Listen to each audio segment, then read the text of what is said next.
Well, we might make a start and we'll have our numbers continually climbing as we go.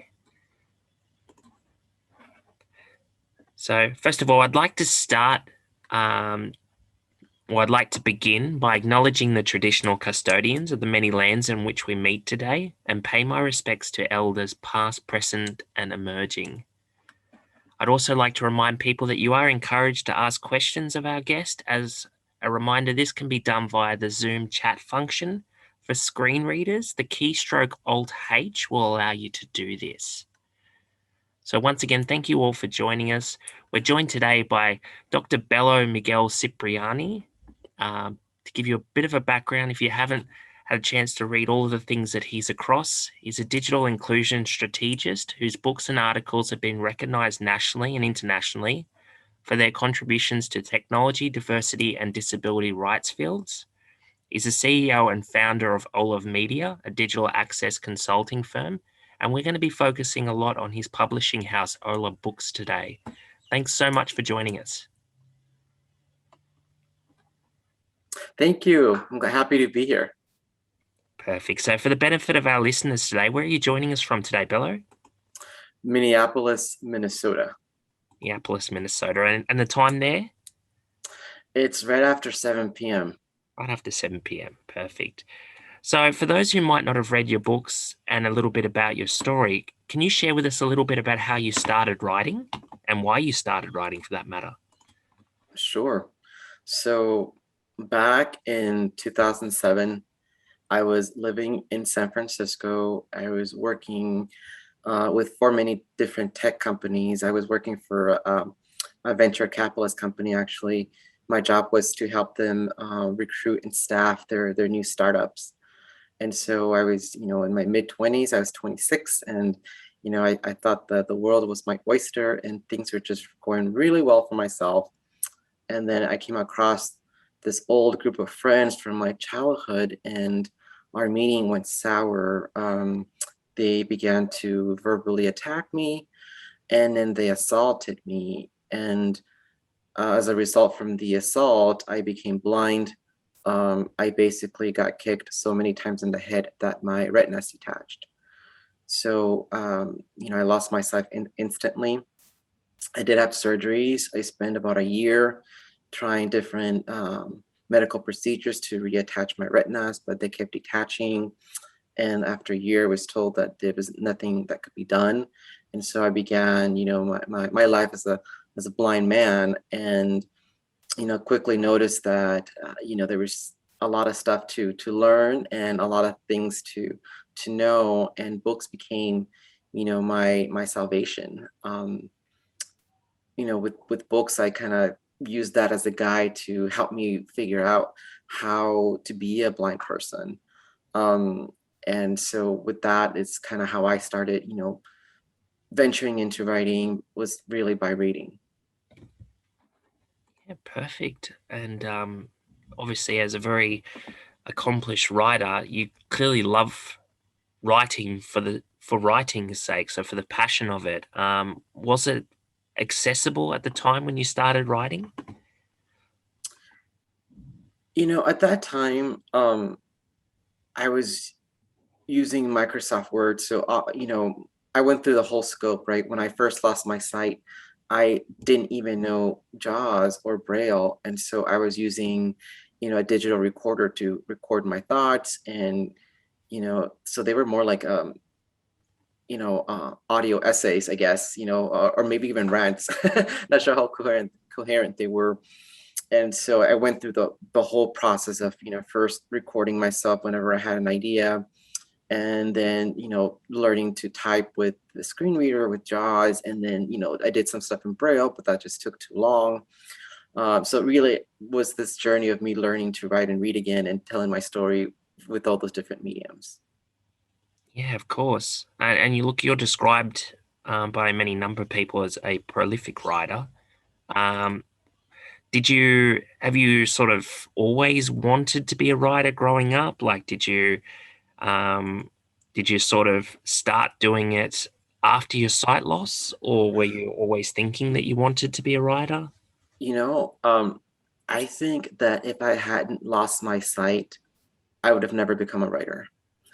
And the reason for that is because I am from the generation, I'm a millennial, I'm a vintage millennium on the older side of the scope there. But, I grew up with all these placement tests. And so when I was a kid, I was identified as being very good in math. And I was just really, pushed towards this, trajectory of being in the science and technology. And, many times I was told by my teachers that I couldn't write, that I would never be a good writer for many reasons.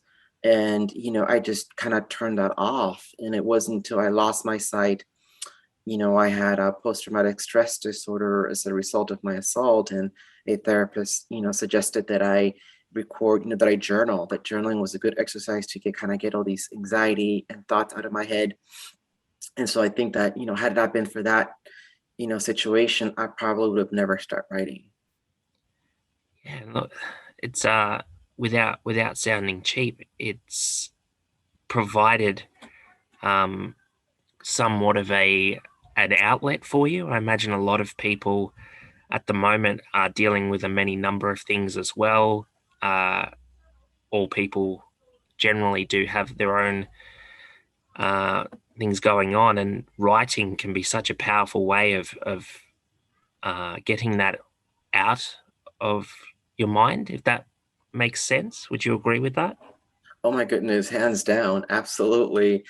There's all these emotions that were bottled in, I always point to my chest. I feel that that's where I hold a lot of stuff. I'm one of those people that feels like your chest tighten or not, or, you know, um, feel like a rock sometimes, something going bubbling inside. And, with writing and, journaling, to be specific, I was able to get all those ideas that I felt that were kind of weighing my chest down.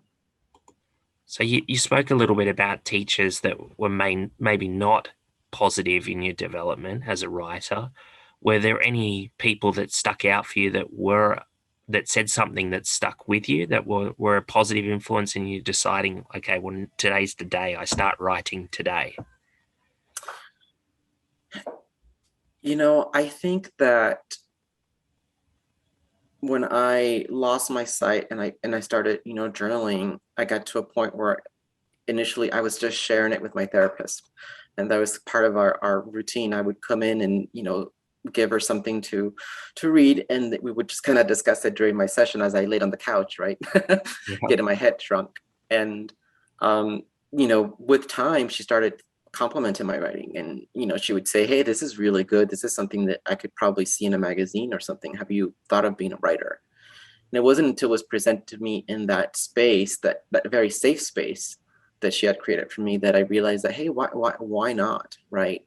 Um, there were so many other obstacles going on in my life, through access, through websites being inaccessible, through, having a hard time finding a job, that, this one aspect of my life that I've been told I couldn't do, all of a sudden felt attainable, because I would say to myself, well, all these things are already hard, how much harder could this be? And so it really allowed me to look at it from a perspective, well, things are hard anyway, so why not give it a shot? Yeah, well, you make a fantastic point. I mean, I know finding employment for people that are low vision or blind can be really, really difficult. Would you have what advice would you have for the young Bello? So if you were, 16 to 18 coming out of school, and you were somebody who was able to provide advice for that young Bello, what advice would you give yourself? I would tell myself to not look at writing as a weakness, to look at it as an underdeveloped skill, because that's what really clicked for me as I got older. I have my doctorate is in education, so I spent years researching education, and I feel like a lot of people in not just education but in the training field, that tend to use labels that are very, negative, right? So they often refer to something as a weakness. These are your weaknesses, or this is what, you need to improve on, showing like a lack of, when in reality, it's just a muscle that just needs more training, right? And with training, it could actually become more dominant. And for me, it was with training. I ended up going to grad school for a master's in writing, but it was through that training that I was able to strengthen that muscle. And so I always invite people to look at any time you're told that you have a weakness or that you need improvement, to really look at it as, hey, this is something that I could make stronger. That's a great point. So in regards to forging a career as successful as yours, the pandemic and other sort of worldly events, have you found that that's kind of impacted, well, first of all, impacted yourself individually, but also your writing? Have you noticed any sort of changes in the way that you write as a result of a lot of things going on at the moment? I have a two-part answer for that. So for me personally, as a writer, I've been so busy. I've been doing a lot of festivals. Like, I'm actually going to Germany at the end of the month for a book festival out there, and they've commissioned me to do an essay, and I'm working with other literary organizations to write for them. And so it's gotten busier, because I feel as though that now that there's Zoom and these other ways to communicate remotely, that there's more opportunities. There's not that barrier of travel, or getting on a plane and the cost, and all that jazz that comes with travel. And so I feel that I've gotten more work. I can imagine. Look, I've noticed a bit of a trend with writing since the pandemic hit, in as many ways that a lot of people are writing apocalypse novels at the moment, based on worldly events at this point in time. Have you noticed a bit of that in the States? Has it been a little bit like that? So we, through Olet Books, my publishing house, we did receive a lot more submissions than we have in previous years. Usually we get about 3 to 4 thousand. I think during the pandemic we reached close to 6,000 submissions, Wow. and so it's almost doubled our in submissions. But we got a lot of, like you said, a lot of dystopian books, and there's so many books with where the character had COVID either as a first name or as a last name. Wow. And so I found that interesting. There's like Sarah COVID and John COVID, or COVID Stewart, and it was definitely a reflection of the times. So you've adequately touched on your organization, Belo Books. Can you tell us a little bit about that? Sure. So, I'm one of those people that I definitely follow, the whole concept of, follow your bliss, let things guide you, and don't fight it. Just go with the flow and see where it takes you, right? Even if it feels like you reached, like you made a wrong turn and you're at a dead end, the experience that you get from that is very valuable. So I never look at it as a waste of time. But a couple of years ago, I was working for a newspaper as a columnist, and I was just interviewing a lot of people with disabilities who, often the first thing they said to me, I was the first, wheelchair user at my college. I was the first, deaf attorney at my law firm, and the word first kept popping up, popping up. And so I thought of, what a great idea to have like this anthology where people just share their first, no matter what that may be. And I showed it to a lot of different presses, and they were just saying that it didn't fit what they were looking for. Or I kept hearing, it's not inspirational enough. Some of these stories are kind of sad. And what was very thought-provoking for me is that other populations, other groups are allowed to be melancholic, are allowed to be sad, versus people with disabilities. We are expected to be, inspirational and motivational all the time. And if we ever show, a sliver of humanity, whether we break down or not, it's seen as, not appealing or not mainstream enough. And so that I really took that to heart. And I said, there's a need for a publishing house. And so I took you know, that first title and published it. And we have a couple more books, coming up, but it really came from this experience of me seeing that there is a need for, a publishing house that lets writers with disabilities tell their stories authentically. Yeah, and you touched on that quite there's still that need. I have noticed recently as well that there is a focus um, regarding there not being many fictional characters created with disabilities in general. There aren't a lot of books out there from a fictional perspective. I There's a couple of authors I'm aware of that do write fictional characters with disabilities, but generally not as many, and it doesn't tend to get on the bestsellers lists as much as well. Would you agree with that? Oh, absolutely. And you know, something that obviously this may be anecdotal because it's not really a research project, but for our fiction title, we had a one opening about a year ago. We received about 1,500 submissions, and I would say that, oh my God, maybe a third of those, they were writers with disabilities, but in their stories they had no characters with disabilities. And there were some good stories there, and I remember just asking people, some of the writers, like, why wouldn't you have any disabled characters, you know in your own stories when you're a writer with disabilities, and you could actually paint them and make them really good.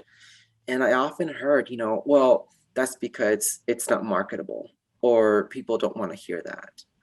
And so, you know for me, I expect that from non-disabled people, but to hear it from my own community was very shocking. Yeah, I can imagine. Um, so you obviously have a focus on publishing authors with disabilities. What's some of the things that you may look for in a manuscript? uh I think that it's not just me choosing the stories. I have a board, and Of course, we have yeah. a rubric. And so one of the things that we look for is to have the main character have a disability. Which sounds very basic, but like I said, you have no idea how hard it is to get people with disabilities to actually focus on that. And I've heard everything from, I don't feel comfortable, to, well, that's what people expect from me and I'm not going to give them that, to, oh, that's not going to sell and I want to make money off my books, off my writing. So yeah, no, that's number one thing, the character with disability. The second piece that we're looking for is that we're looking for stories that are contemporary. you know um there's always a space for historical fiction, right? And that's fine, but I think that I want to hear about a person with a disability in the modern era, because I feel that's very lacking. Yeah, and look, you touched on it as well. There's that you'd probably I've noticed as well from working with other writers with disabilities that they often don't focus on their own disability when describing a character. Like um, you'll have a writer that's blind that will write a character in a wheelchair. Uh, so you're quite right in saying that. I think writers in general often think about what's marketable, what's going to sell, how am I going to make a living out of this, um, rather That than writing, and well, focusing sorry, on the writing itself and being good, the writing being good. definitely, you hit it right on the nail there. And I feel that sometimes writers with disabilities put all this pressure on themselves, you know, not to be pigeonholed, you Yeah. know, with no matter whether you're deaf or blind or a wheelchair user, there are, stereotypes, right? I mean, I'll use the blind community as an example. In mainstream society, they often think that we have super hearing or super abilities because we're blind, right? And I think sometimes writers with disabilities don't want to write about their own disabilities because they don't want to play into those stereotypes. And I myself did that at the beginning when I was, in grad school, and I had my teacher say, no, that doesn't make sense. You're blind. Why are you writing about a deaf character, deaf, police officer, right? About the things that. Um, So even I myself went through that phase, and it was for that reason. And it's something that I come across even with my writers as I edit their drafts and, review submissions. It's very common. So that kind of brings me to my next question, and thank you for the segue on that, Bello. So, in regards to if somebody on the call was looking to pick up the pen or pick up the keyboard and start writing today, um, it gets sort of widely advertised regarding, how do you start? How do you write a first chapter? Like, where do you start? There are so many techniques to starting a book. I mean, there's books about this, and there's tons of good books on this topic. But an approach that I find successful with my writing students at the university locally here that I teach at is that to start at the very end. What this person got here, and then how did they get there, and what did they have to face to get there. That's one way to get, for people to think about a story. What I often see people do is they have a great idea and they start with chapter one, and then they get stuck. Versus if you start backwards, where the person ended, so you know what the last chapter is going to be. And traditionally in publishing, first and second chapters are usually the last ones written for that purpose. Really, really good insight. And I wouldn't have considered that. So that's interesting to me. So when you talk about getting stuck, have you experienced sort of what you'd classify as writer's block in the past? How did you sort of overcome that? You know, writer's block is obviously I've encountered it, and I've encountered it in many ways. When I used to work for the San Francisco Chronicle, I had writer's block, and it was 2 a.m. and my column was due at 6 a.m. And so I've been in those, sticky situations. And so it's very real. As I've gotten older, I found different techniques to help with that. And I find that the most effective technique for most people is, if you can't write, then you start reading. Pick up a book in the same area that you're writing. And for me, that's been super helpful because I write in different spaces. Like I obviously I write poetry, memoir, and fiction, but I also write very heavy academic papers, and I do technology writing too. And so switching between those genres, I gotta read. So if I'm gonna write a poem, I read a couple of poems before I write a poem. Or if I'm gonna switch to academic writing, I'll read a couple articles before I take into my own writing, and it just kind of helps the mind settle into that style. That's a good point. Regarding what you're reading at the moment, what's on Olive's audio book list at this point in time? Who are your muses? You know, right now I was commissioned by the Center on Literature in Germany to write this essay, and this piece is really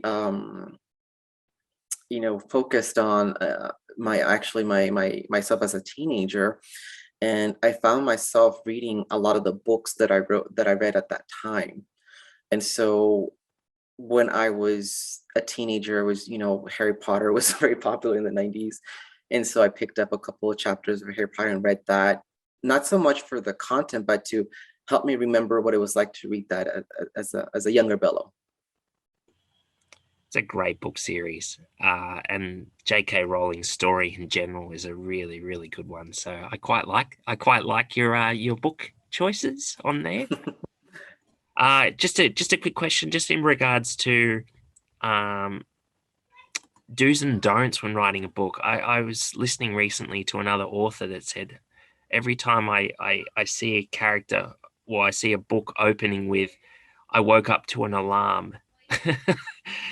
Please stop writing that. Have you as someone reading manuscripts and that sort of thing, have you come across a couple of what you would call classic sort of cliche story writing that you would suggest against? Mm, I would say, definitely intro sentences are very, very important. and they're usually written last. Um, for that reason, that they're hard. You have to really have something unique to say and say it in a special way. What I encourage writers to do is focus on, you know, the uh, the middle, you know, the middle part of the book. What happened to this person, and why do I care, or why should I care?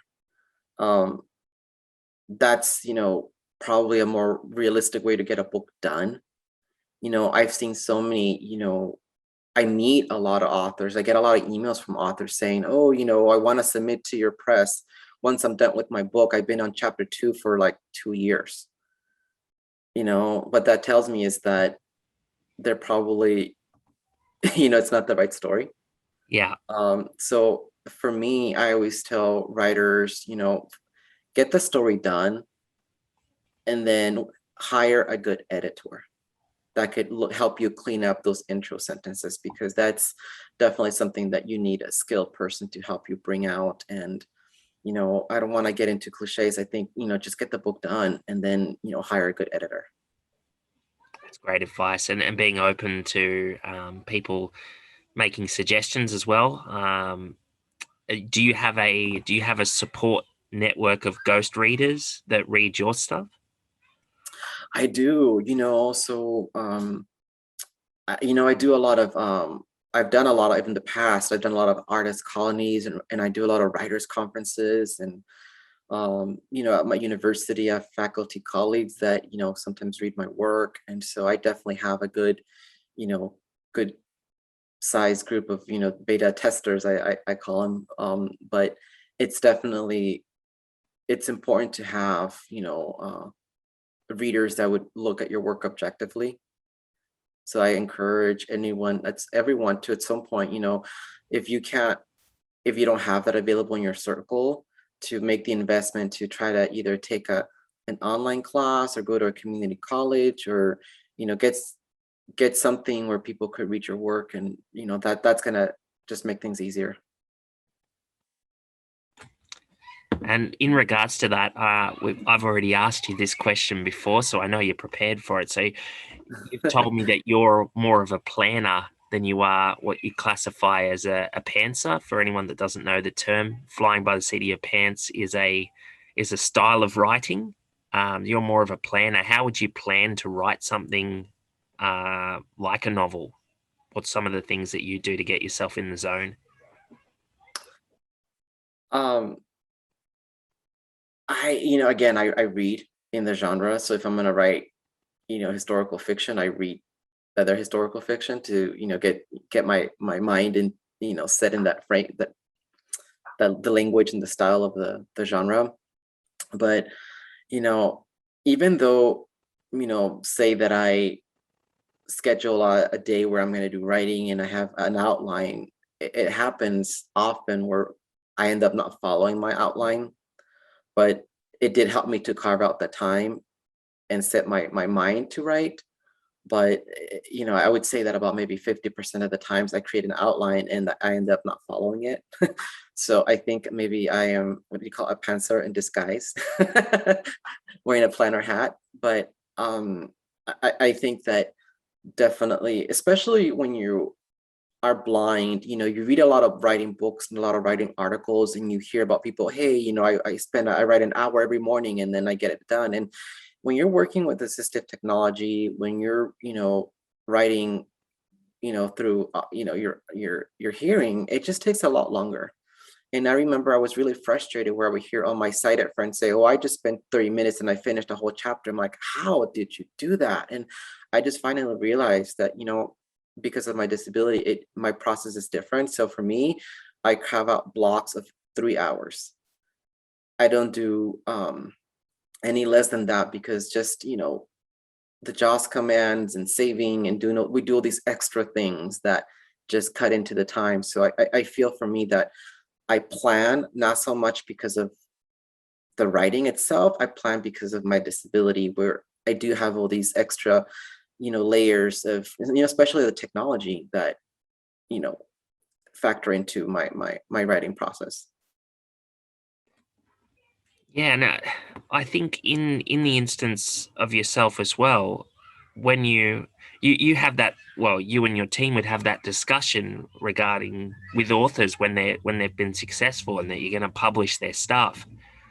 How would a conversation, obviously be lots of cheering and lots of happiness on the other end of the phone, but do you find yourself often giving advice to the author about, okay, well, now you need to consider, if you're making a living doing this, you maybe need to speak to an accountant, or you're going to get a large lump sum of cash to write this book. Do you find yourself giving advice to young writers that haven't been published before about what they should do next as their next steps? Or Mm, I think that one of the biggest shockers for a lot of, so with Ola Books, we are an independent press, and I'm not familiar with the publishing landscape in Australia, but here in the US, there used to be small independent presses, mid-sized presses, and then the big ones like the Penguin and Random House and Simon and Schuster, in which there's only a handful.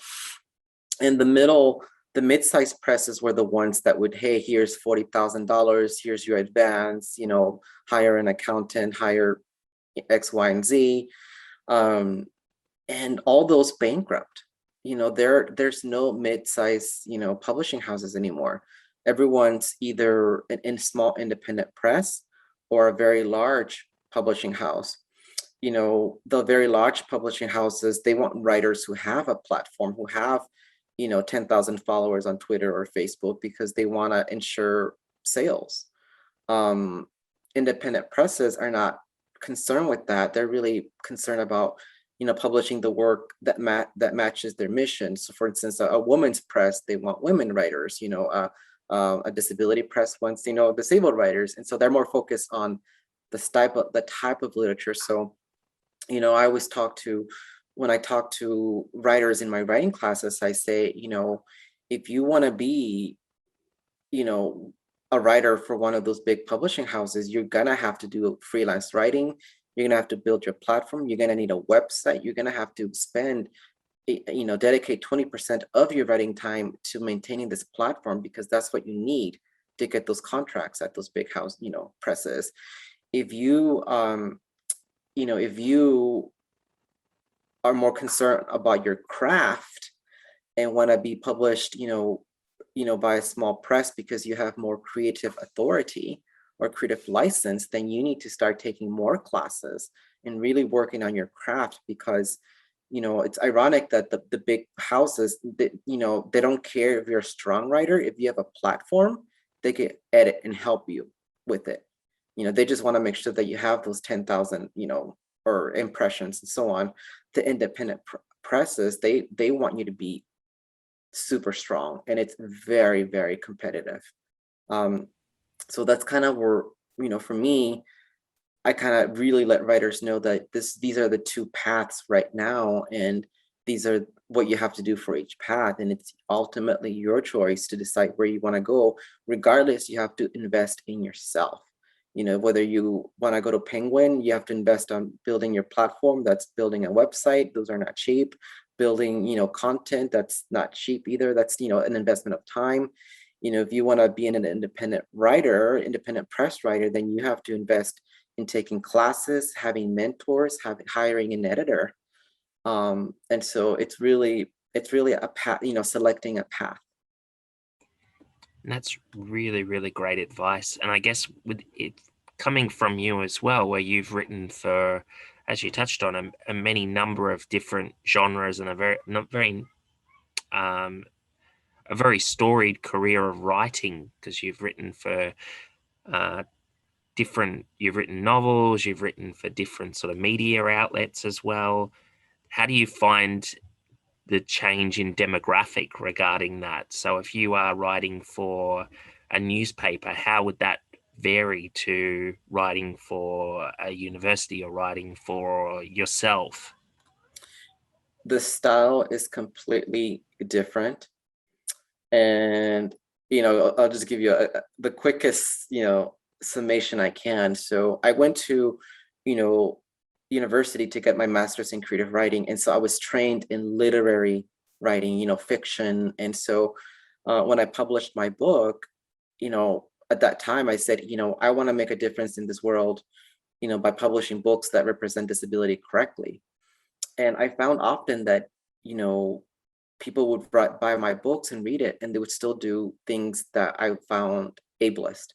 I'll give you an example where I remember this guy came to one of my book events and said, "Hey, I love your book. I'm a big fan of yours. Come to my restaurant." And his restaurant, his website was inaccessible, and his restaurant was also not wheelchair accessible. So my friend, who was a wheelchair user, couldn't even get in. And when I talked to him about that, he said, "Oh, that doesn't matter for me. I'm not making that investment." And I was so shocked that somebody who would be my fan would be so discriminatory. And so I said to myself, how can I make a difference? Maybe I could be a journalist and write about this stuff. And then I went into journalism, and initially my editors would say, "This is crap. There's too many adjectives. This sounds like a poem. I don't need a poem. I just need the facts." And so I had to go take a couple online classes to learn the style, the structure, and again, investing in myself as a writer. And then in journalism, it was hard because everything was so visual that you had to do slideshows and have all these images. And, because of inaccessibility, I got pushed out. So then I went into, writing academic, because I figured, those who can't teach right. And then there's all these issues with the technology. So, my path is not one I would recommend. It was very, sporadic, but, what I did do every single time, I got training and I got mentors, and so people often think, well, I live in a rural area, I don't have access to people, but I always encourage people to look for virtual mentors, not so much people that you could talk to, but people that you could follow up on and check and see what they're doing. And so I have a list about maybe 10 writers with disabilities who I've never met, but I stalk them online. I sign up for these newsletters, and I always see what they're doing. And I find that I learn so much from their experiences, what grants to apply for, what projects to pursue. And so, yeah, I think virtual mentors, having a list of 10 to 15 writers with disabilities who you follow, and not so much, you know, not so much because you're, like I said, like you're stalking them, but also look at it as, what can you learn from them as a writer? What did they do that worked for them, and what did they do that didn't work for them? That's great advice, and I think you're spot on. You sound like you're constantly investing in your craft and constantly writing. And I have spoken to other authors in the past who would just tell you it's basic advice, but just write. And when you've done writing, just write some more. Would you agree with that as well? Oh, absolutely. And so what I tell people, if you're not writing, you better be reading. You better Yeah. be reading. And I think reading is just as important as writing. And so there are times where I do have writer's block for, whatever reason. And then in those instances, I'm reading. And look, we'll go a little bit onto yourself as a businessman as well, because as I said, we do have people looking to forge careers into a many number of different fields. When you started Belo Books, or when you started a lot of the different ventures that you've gone into, uh, did you once again go looking for mentors, or did you take the leap and work it out as you go, or like, because that's I think a lot of people are very challenged by that first step. Uh, as somebody who's forged quite a successful career in a number of different ventures, it looks as though um, you have overcome that first step very quickly. I think a lot of that is, I always tell people, for every success that I've had, I had about 100 rejections.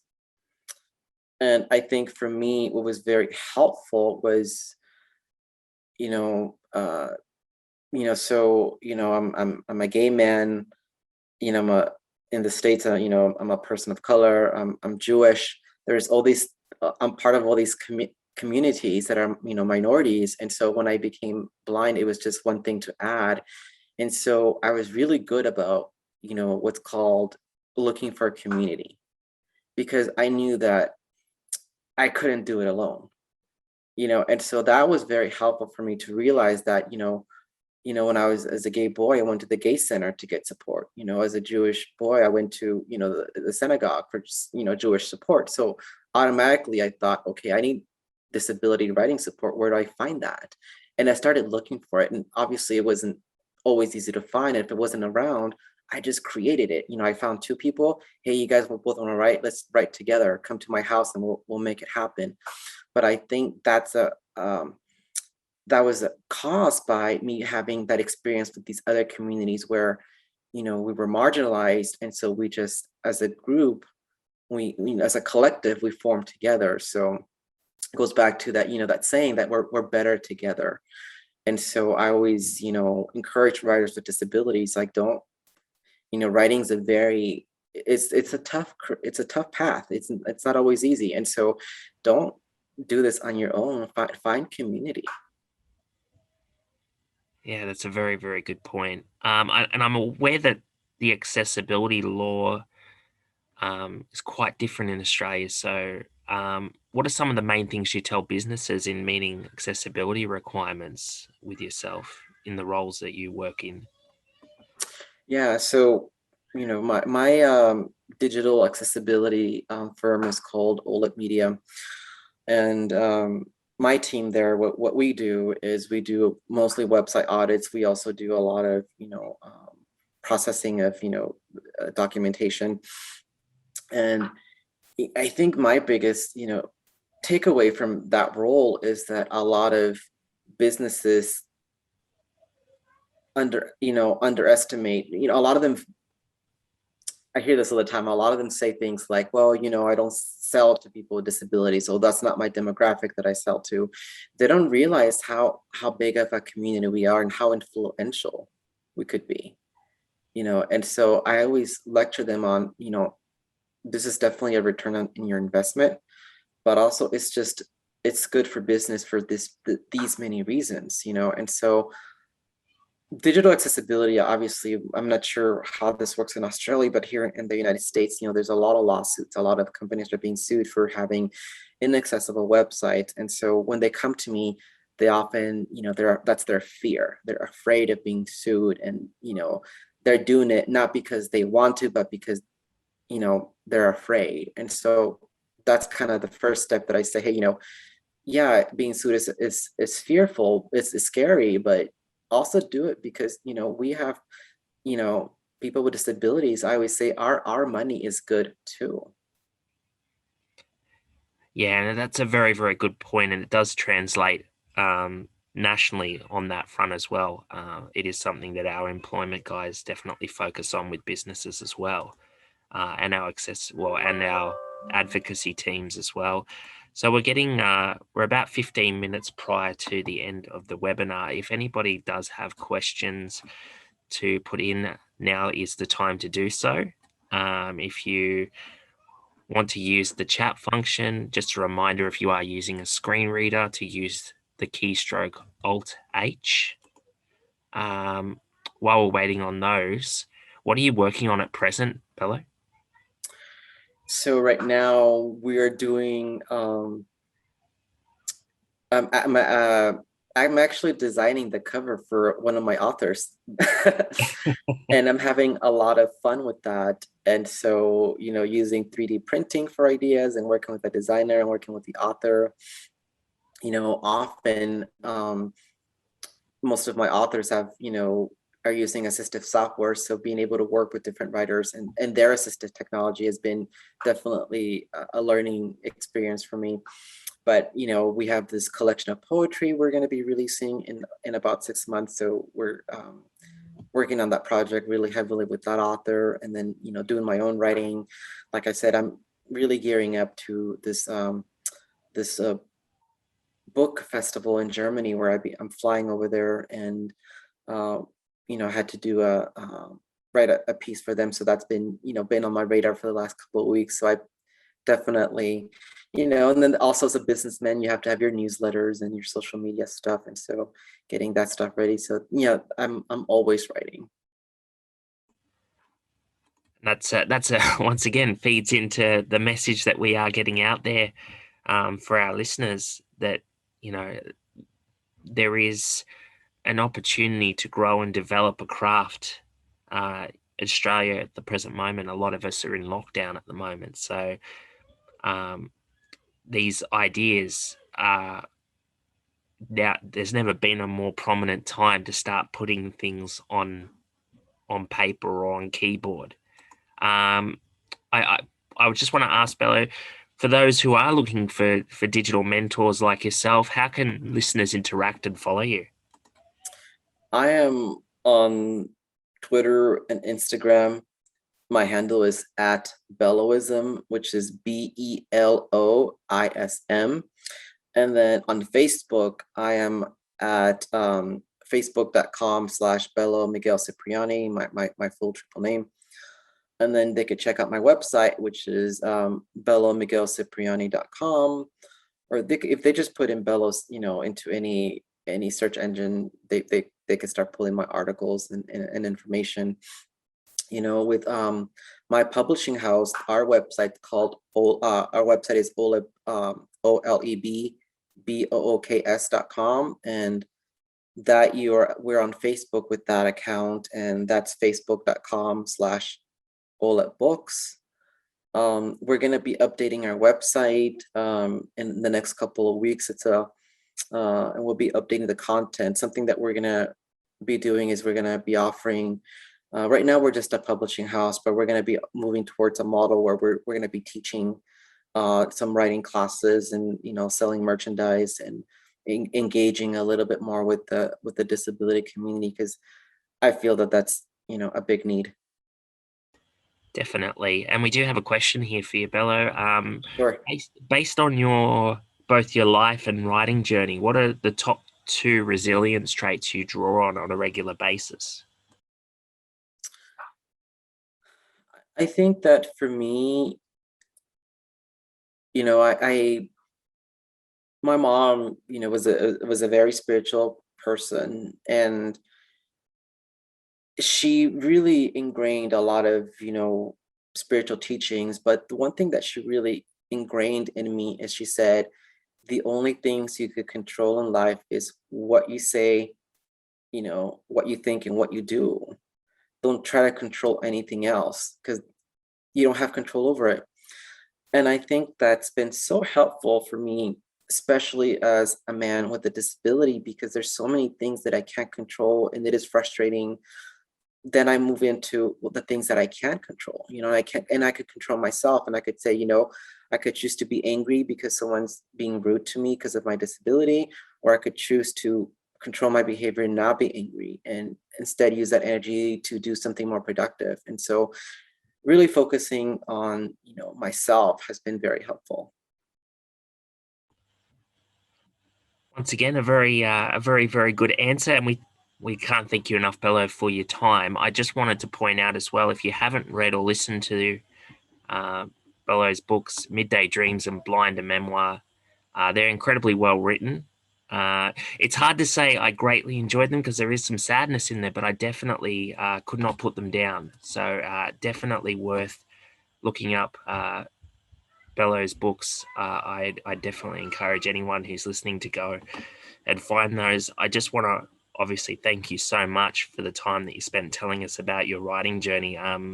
You touched on it as well, that finding mentors wherever they may be in the world is such an important thing for anyone that's looking at doing writing. So we really appreciate it. Yeah, and for people who want to sign up for my newsletter, that's, I'm always giving tips and sharing my shenanigans on my newsletter. So that's and I'm always sharing, also we have through Ola Books, we have our blog, which is called the D-Lit blog. And we're going to be publishing a lot of helpful, articles on writing, and we're going to be doing one on grants and scholarships. And so, give that a look if you're interested. Fantastic. So I do want to touch on as well regarding just a couple of things regarding the Vision Australia Library that you can, if you are looking to hone your craft and read and make the most of the time that you do have at the moment.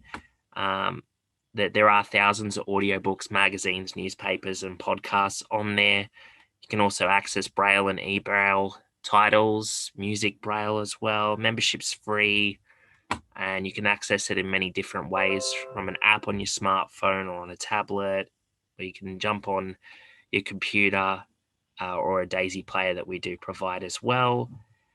There will be some other library events happening in the coming weeks that will also help you on your path at the moment while we're all in lockdown, and parenting as well, which you may have heard some kids in the background. My apologies for that.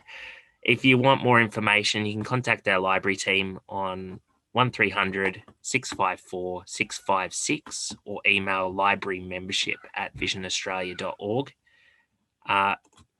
Dr. Belo Miguel Cipriani, what a pleasure. Thank you so much for your time. Thank you. This was so much fun. Vision Australia. Blindness, Low vision. Opportunity. Vision Australia logo. 3 navy blue ovals linked together diagonally within a bright yellow rectangle.